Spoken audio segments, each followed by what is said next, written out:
Olá, crianças, tudo bom com vocês? Vamos para a nossa aula de hoje. Hoje nós vamos continuar trabalhando o sistema monetário, que é o nosso dinheiro monetário. Vamos trabalhar também questão de gráficos e tabelas, tá bom? E fazer uma análise com nossas situações problemas, tudo bem? Aqui na nossa página 26, que é a nossa página inicial da nossa atividade, está falando sobre cesta básica, tá bom? O que vocês sabem. E aqui, então, vocês vão colocar a informação sobre o que vocês sabem sobre cesta básica. Na segunda atividade, nós temos um gráfico.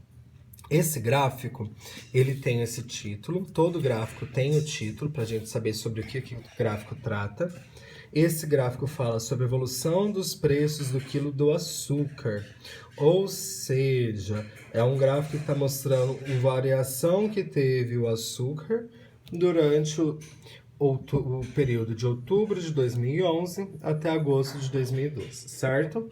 Então aqui nós temos, por exemplo, em outubro de 2011, a nossa coluna. Em outubro de 2011, olha, o açúcar estava entre 6,40 entre 6,50, certo? Deixa eu ver, 1, 2, 3, 4, 5. Então, são 5 risquinhos. Então, aqui, em outubro, ele custava R$ 6,42, certo? Então, aqui a gente tem um gráfico que a gente consegue o quê? Acompanhar a evolução do preço do açúcar durante esse período. Aqui está perguntando, do que se trata esse gráfico? Toda a informação do que é o gráfico, para que ele serve, está onde? No nosso título, certo?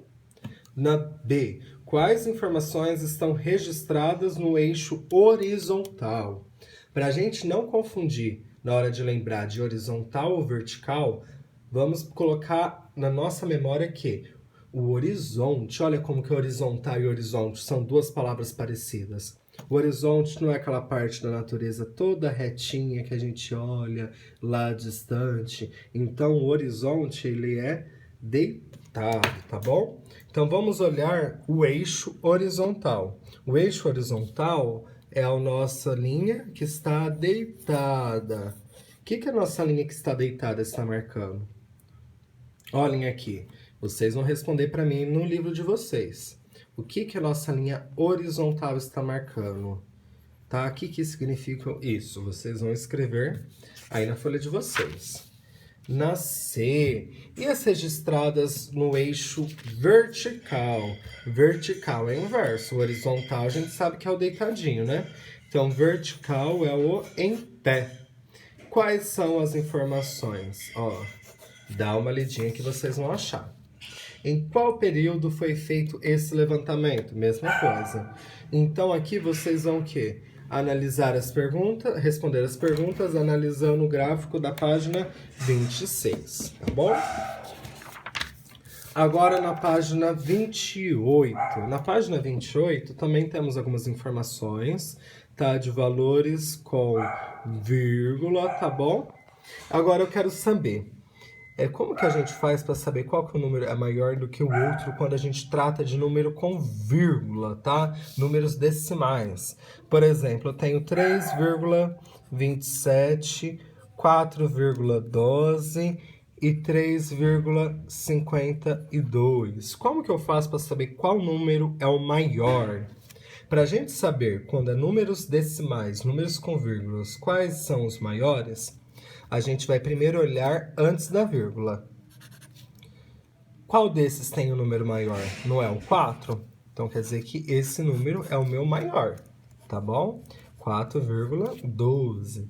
Logo em seguida eu tenho dois números 3. Como que eu sei qual que é o maior? Aqui, eu vou olhar depois da vírgula. Primeiro, o primeiro número. O 2, qual que é maior? O 2 ou o 5? Não é o 5? Então, o 5 é maior do que o 2. Então, 352 e 3,27, tá? Aqui é só um exemplo para vocês entenderem. Por quê? Porque aqui vocês vão ter que decifrar qual desses números são os maiores e quais são os menores, tá bom? Eles estão fazendo um levantamento de preço para montar uma cesta básica. E, por exemplo, o arroz. O arroz no Mercado Silva está R$ 24,50, mas no Oliveira R$ 25,50. Qual que está mais barato? Qual que compensa levar? No supermercado do Silva ou no supermercado do Oliveira? Tá, e vocês vão ler nossas situações, problemas e responder, tá bom? Aqui é a mesma coisa, a gente também está falando de cesta básica, temos os valores da cesta básica e temos várias situações, problemas para serem resolvidas, tá bom? Aqui nós estamos falando do que? Sobre temperatura. Agora a gente vai mudar um pouquinho o assunto para temperatura. A temperatura a gente utiliza o que? Como unidade de medida. Aqui no Brasil nós usamos os grau Celsius, certo? Então, toda a temperatura no Brasil é medida no grau Celsius. Vocês vão ver que tem um Czinho. Falo isso porque existe o Fahrenheit, tá? Então, o F é para outra coisa, não é para nós. A gente utiliza aqui no Brasil o C de Celsius, certo? Então, tá falando que em São Paulo, no domingo, teve 26 graus Celsius, na segunda, 20. E aqui nós temos as temperaturas, tá? Essa aqui é a nossa tabela. E esse daqui é o gráfico dessas temperaturas, certo? Aqui nós temos umas situações, problemas, que vocês precisam o quê? Ler a tabela e o gráfico para responder. Na 2, vocês vão fazer o gráfico igual a gente tem aqui na nossa atividade anterior. Cadê? Deixa eu achar para mostrar para vocês. Aqui, ó, igual nessa atividade. Então, vocês vão fazer o gráfico igual nessa atividade. Vão olhar lá. Domingo, quantos graus teve em São Paulo no domingo? Deixa eu achar aqui que eu já perdi todas minhas folhas. Achei. Ó. No domingo, quantos graus teve no domingo? Domingo deu 27 graus. Então, eu vou vir aqui procurar onde vai ficar mais perto do 27, tá? Aí, eu vou marcar com a bolinha. Segunda-feira deu... Cadê? 20 graus. Então, eu vou ligar aqui no 20 graus na segunda-feira. E assim eu vou indo em todos os dados, tá bom?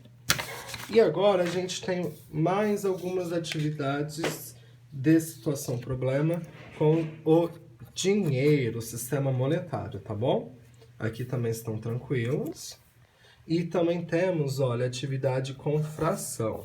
Só para vocês não esquecerem, fração tem a nossa barrinha, número embaixo a quantidade de vezes que foi dividido, tá? Nossa, ó, tá falando que foi dividido em 8 partes, então o número de baixo é o 8. E aqui tá falando quantas partes ele comeu, vocês vão preencher. Lembrando que quando tá em pé, só desse jeitinho deitadinho, só mudou a forma de escrita, tá? 8/3 é a mesma coisa que 8 terços, tá? Esse daqui é a mesma coisa que isso, tá? É só a forma de expressar, só a forma de escrever. E aqui, por último, nós temos umas atividades com polígonos, tá? Lembra que eu ensinei para vocês? Polígonos são todas figuras retas, não pode ter nada curvinho. Então, aqui, por exemplo, nós temos 4 polígonos. Por quê? Porque eles são iguais, tá? Eles são iguais na característica de serem linhas retas, tá bom? E aqui, por último, nosso último gráfico. Então, espero que vocês façam com muita atenção. Hoje é um pouquinho mais de atividade, mas são atividades simples, que nem essa daqui. Olha o tamanho da atividade só para vocês lerem e marcarem um X, tá bom? Então, bom estudo para vocês, caprichem bastante nas atividades, façam com atenção, carinho. Se tiver dúvida, pode nos chamar. Abração, tchau, tchau.